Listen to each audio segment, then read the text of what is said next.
Hi, everyone, and thanks for checking out this movie review. So, today, of course, we'll be continuing with my current horror franchise that I'm taking a look at for the month of September, which is the Halloween franchise. And we are up to a very divisive part of the franchise, which is the Rob Zombie area. So, today we're going to be taking a look at Rob Zombie's original remake, reimagining, if you will, of Halloween from 2007. So, yeah. Um, First, I want to show you my new coffee mug that my wife got me here, which I'm pretty excited about. Drinking coffee out of this morning. A nice Jason mug there. Um, yeah, pretty awesome that she got me that. So that was kind of a pre-Halloween gift, I guess. But anyway, let's go ahead and get into this.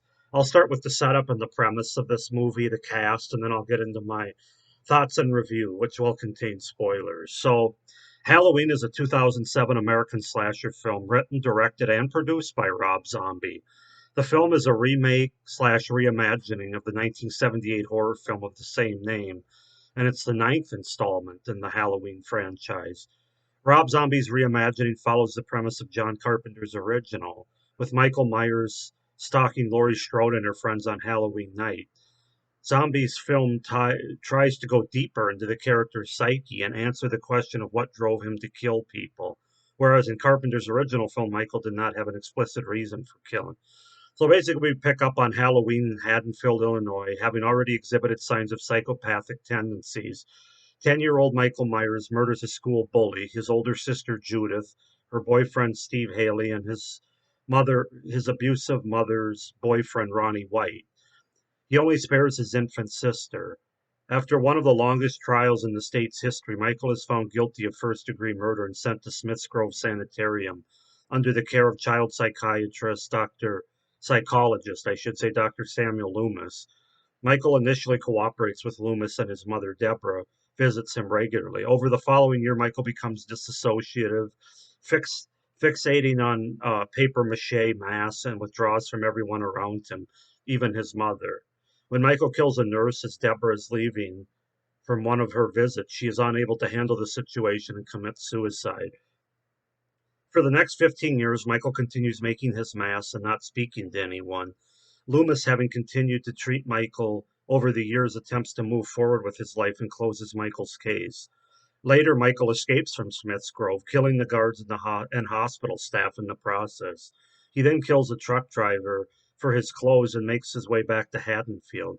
On Halloween, Michael arrives at his now abandoned childhood home, where he recovers the kitchen knife and Halloween mask he stored under the floorboards the night he killed his sister. So then from there, of course, it goes to him stalking Laurie Strode, his sister. That's kind of the same as the first two original movies, where there's that sibling connection there. Um, but yeah, and then it kind of goes kind of like what the first movie did, him stalking her on their friends on Halloween night. So this was my first time watching Rob Zombie's Halloween. As you can see, I have the director's cut. I know there's a theatrical cut of this movie, which surprisingly some people have said is actually better. So I might have to check that out at some point. But for today, I'm going to be reviewing this from the one that I have, which is the director's cut, unrated. And boy, is this movie unrated. Um, it's a very mixed bag movie to me. I know a lot of people crap on Rob Zombie's movies, and I haven't seen a lot of his movies, but I know enough about it to know that he's got his own style, his own way of doing things. Some that work well, other parts that don't work at all, and we'll get into it all. So, but as usual, let's start with the pros, the things that I liked about this movie. Oh, I'm sorry, I got to go through the cast here real quick. So the cast wise, we have Scout Taylor Compton as Laurie Strode. We have Malcolm McDowell as Dr. Sam Loomis. Brad Dourif as Sheriff Lee Brackett. Tyler Main as Michael Myers. Daig Farrick as Michael Myers, age 10. Sherry Moon Zombie as Deborah Myers. And Danielle Harris as Annie Brackett, just to name a few. This movie's actually got quite a few actors and characters in it. Some nice cameos and supporting characters from days gone by as far as horror movies too, which I'll get into. But the first pro that I have is Michael Myers himself. I think Zombie did a good job of giving us a really brutal Myers, a scary Myers, a very intimidating Myers. And I think Tyler Mane does a really good job of playing Myers. Obviously, he's the most brutal and violent Myers, which is to be expected when Rob Zombie's directing. The violence is going to go hand in hand. It's just like a Quentin Tarantino movie. But arguably, he's the scariest Myers too, both because of his size and his girth, and as well as how he plays the character. He's just the kills that he has are brutal. His strength is brutal. So yeah, I really like the Michael Myers in this movie. I also really like the mask. If you've watched these reviews, you know I'm not the biggest fan of all the changes in the mask. I think there's only two that I've liked. Obviously, the Shatner mask from the first two, and then Halloween Six's mask. Other than that, the rest of the masks have been crap in my opinion. But I do like the mask in this one. It's more weathered and aged, obviously, because it's been under floorboards for 15 years, which we don't get that in the first couple of movies, which was kind of an interesting and unique aspect of the mask, where he actually puts it on as a kid because Judith Meyer's boyfriend actually brings the mask that night 15 years earlier when, you know, they're basically boning in her bedroom. And then he tries to scare her with the mask. And then, of course, a young Michael Myers kills him, takes the mask, and actually wears it when he kills Judith um, at the beginning of the film. So the mask is going to be more weathered and aged. And I just thought it was a very effective mask, especially for this movie, for that Michael Myers played by Tyler Mane. So the mask really works for me in this movie. Rob Zombie's directing. I emphasize the word directing is really good in this movie, specifically as it relates to the camera work that he does in this movie. The different camera styles, the setup and the framing of the different camera shots he uses, especially throughout all three acts, are very different but very effective. Yeah, it's just great directing in that aspect.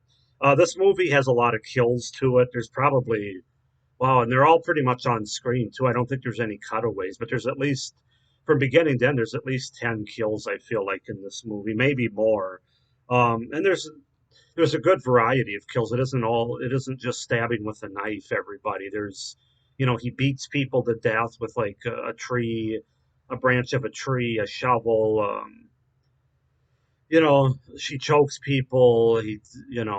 He drowns people in their own blood and water, basically. So it's a nice variety of deaths. The deaths are very violent, of course. Again, it's a Rob Zombie movie. There's more blood and gore than there's been in any Halloween movie up to this. Um, so if that's your jam, you're probably gonna like this movie. I think the performances by certain actors are pretty good. I'll start with Sherry Moon Zombie, who a lot of people feel like she just gets pigeonholed into all of Rob Zombie's movies because it's Rob Zombie's wife. But I think she actually, at the begin when she's in it at the first act, kind of a little bit at the beginning of the second act. Well, no, it's all the first act, I guess. I think she actually does a pretty good job, especially like in Smith's Grove Sanitarium after uh, Michael kills the nurse as she's getting ready to leave, and he's not talking at that point. I thought she did a good job with those that area of her character. Also, Malcolm McDowell, I think, he's a good actor, a seasoned actor. He has sort of a different take on Loomis, which I'll get into in my review a little bit later. But I think he does a good job given what he has to work with. And I think Scout Taylor Compton as Laurie Strode, well, she's definitely no Jamie Lee Curtis. I think she's a pretty decent actress. And there are scenes in this movie, especially after Michael attacks her, where I think she's pretty believable. Some of the dialogue before that, when she's talking to her friends and stuff, isn't great. But again, I'm not gonna just with her, with and most of the actors, I'm not gonna blame them necessarily for all of that as much as what they had to work with. Um, but I think those three characters do a pretty good job given the writing and the dialogue, which I'll get into. I also enjoyed the nice cameos and supporting actors we get in this movie with certain horror legends like Dee Wallace, who doesn't have a huge role, but it's always cool to see her. Ken Foray, of course, from the Dawn of the Dead movie, most notably. He has a nice scene in the movie that's pretty effective, and of course Brad Dourif as Sheriff Brackett. He doesn't have a lot to do, and neither does Danielle Harris, who's back in a Halloween movie as Annie Brackett. which I'll get into with my cons here. But they're it's good to see them in these movies as horror legends. Um, my final pro is oh well, I got two actually. The score and the soundtrack of this movie is really solid, and I really enjoy it. Um, Very enjoyable. Kind of expected for Rob Zombie, that he's going to have good music, and even though some people would argue not all the songs work in this movie, but I don't know. I enjoyed it. I enjoyed the score. I had no issues there. My final pro is that I think Zombie adds he's it's certainly a different. He has his own style to this movie. Is what I'm trying to say. It's not just a shot for shot remake of the original like other remakes have done. Most notably, Psycho from 1998. He does make it his own movie, which John Carpenter I think gave him that advice before he made it was make it your own, and he does that, and I think he gets what he wants. It's very stylish and unique to the franchise. Obviously, as a zombie Halloween movie, so I give him credit for that, as I normally do for trying something different. In this case, it's a different take on the character of Myers, as well as just a different tone and feel of the movie. So, yeah, those are my pros for the 2007 Halloween, Rob Zombie's Halloween. Now we got to get into the cons, though, and there are several. It's a very mixed bag movie, as I said. The overarching theme of the biggest con of this movie is Rob Zombie's writing, and I wish somebody would convince him to just direct movies that other people write, because he does not know how to write movies, and specifically, he doesn't know how to write characters and the dialogue that comes out of characters' mouths. And God, is it awful in this movie, particularly in the first act, although it's still drizzled in later in the movie as we're introduced to Laurie Strode and her friends. But the first act, the dialogue is cringe, to put it kindly. Like I said, he either needs to have somebody else write his movies and then direct them, because he is a good, talented director. He's just not at all a good writer. Or he at least he needs to have like an assistant or some kind of writing assistant, writing resource to at least look at his dialogue and his writing and say, Rob, we need to tone it down here a little. Um, so that's the biggest problem, which gets me into my second big con, which is the first act of this movie's borderline unwatchable, with all the cursing and the white trash family cliches and the other reprehensible characters. Just terrible. I mean, what was I going to say? Yeah, there's so much cursing and just white trash cursing. Not even, it's not that I'm offended by F words or anything like that, but just the white trash, trailer trash, whatever you want to call it, cursing in this movie. Just the cliches, which are as cut out as you can absolutely get. And the fact is, when Michael Myers isn't the worst character in a Halloween movie, he's like might not even be a top 10 worst character when you go from acts 1 through 3 in this movie.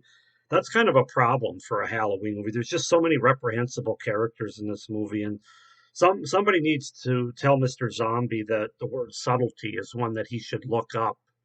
Um, at least in this movie. I can't speak for his other movies, but I would guess that it probably carries over to his other movies as well. Um, the obvious motivation of Michael, based on everything that happens in that first act that we're introduced to, basically, it's obvious why he becomes a serial killer. And to me, that just doesn't work. It's just not effective for the Myers character. And again, I knew going into this movie that Rob Zombie offered more of a backstory than we ever got in the original Halloween movie. I was kind of like, I don't know if that's, but I was going to give it a chance. If I'm open minded when it comes to movies, and I'm not just gonna through word of mouth or reviews. I'm not just gonna say, well, that's what they say, so I guess that's the case. I give every movie a chance, but it just didn't work for me. He does explain too much, but the more the problem is the explanations you give for why Michael becomes Michael Myers as we know him does not work for me at all, with the white trash angle and the killing animals and all that stuff. It's just don't like any of it. It doesn't work. It's not effective. Um, some of the scenes. Now, again, I watched the unrated director's cut, so I'm guessing some of these scenes probably are cut out or trimmed down in the theatrical version. That's what I've heard anyway. Some of the scenes really go pretty far in this movie, as far as not only kills, like especially the beating kills with like the tree branch. The first kill when he's a kid yet is one that really stands out to me. It's just I understand what Zombie was trying to do, but again, from the unrated director's cut, which is the only cut I have to go off of, the rape scene in the sanitarium is one that I know isn't in the theatrical version, where these two hillbilly workers at the sanitarium basically bring in this troubled young woman and basically rape her in Michael in Myers' room, and they're like mocking him as they do it, and it makes well, part of the problem is it's just I don't need it in a Halloween movie. It was unnecessary. The other problem is that it it makes Myers more of a sympathetic character because he kills these two reprehensible characters. He's not supposed to be a sympathetic character, which is a real problem here in this movie. Um, so yeah, there's some of the scenes are just the cursing as well as I mentioned earlier. They just there's too much there. They go too far. The third act of this movie, which is the best part of this movie, it still feels a little rushed. It feels like a rushed cut of the Carpenter original movie that Zombie kind of had to just tape into the movie, the end of this movie, to make it Halloween. It just feels like a different tone than the rest of the movie. Almost like I said, a different movie from the rest. It's just sort of added in and a rushed version at that. Even though I do enjoy that part of this movie the best, the third act. Finally, the character of Loomis. Oh, I'm sorry, I'm jumping ahead here. There's just so many cons, I can't keep track of them all. Um, Danielle Harris, well, I love seeing her in a Halloween movie again. As Annie, she really doesn't have anything to do. I mean, they really could have given that part to just about any actress. I mean, don't get me wrong, it's nice that she's in this movie, but she really doesn't have anything to do. Her dialogue's not good like most of the characters, and she's just kind of most of what I think about her in this movie is she's just laying there bloodied and naked on the floor but still alive, which is different from the original. But yeah, that was a bit of a disappointment not to give her more to do in this movie. And then finally, Dr. Loomis, who's played by Malcolm McDowell, and I like Malcolm McDowell as I mentioned. I think he does a pretty good job given what he has to work with in this movie. I just don't feel like as the character though he's as convincing or as fearful of Myers. That's the big part, as Donald Pleasant's portrayal was as Loomis in the original movies. He buys a gun. He really doesn't want to use it or kill Myers. He's hesitant. I don't think he understands the evil that this guy has until it's too late, in a sense. Just not understanding the evil the way that Donald Pleasant's portrayal of the character did. So, I mean, I could go on, but those are the big pros and cons. One pro that I do want to mention too, that I didn't mention before, was the young actor that played Myers.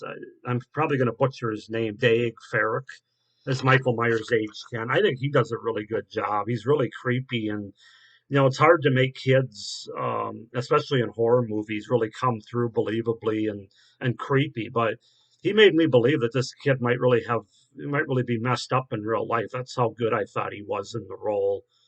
So I thought he was really well directed by Zombie, even though he doesn't actually have a lot of the bad dialogue because he really doesn't talk that much. But I thought he was really creepy and really effective. So all in all, guys, a very mixed bag. This probably isn't a movie that I would put on every Halloween, to be honest with you, like the first two or three in this franchise. You kind of have to be in the right mood, in my opinion, to watch this movie. Again, I'll have to check out the theatrical cut. I've heard people say that's the better cut of the movie.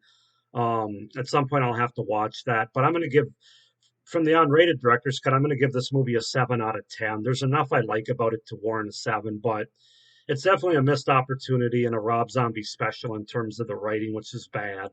Um, yeah, 7 out of 10 is going to be my rating for this movie. Go ahead and comment down below, guys. Tell me what you think of Rob Zombie's Halloween remake from 2007. The pros and cons for you. Please like this video. Hit the little notification bells for future videos when they're going to drop. Please subscribe to my channel to see future reviews, not only for the rest of this series, but my 31 horror movies of October coming up, as well as other movie reviews and ranking lists. So thank you for watching this video and stay scared. Bye.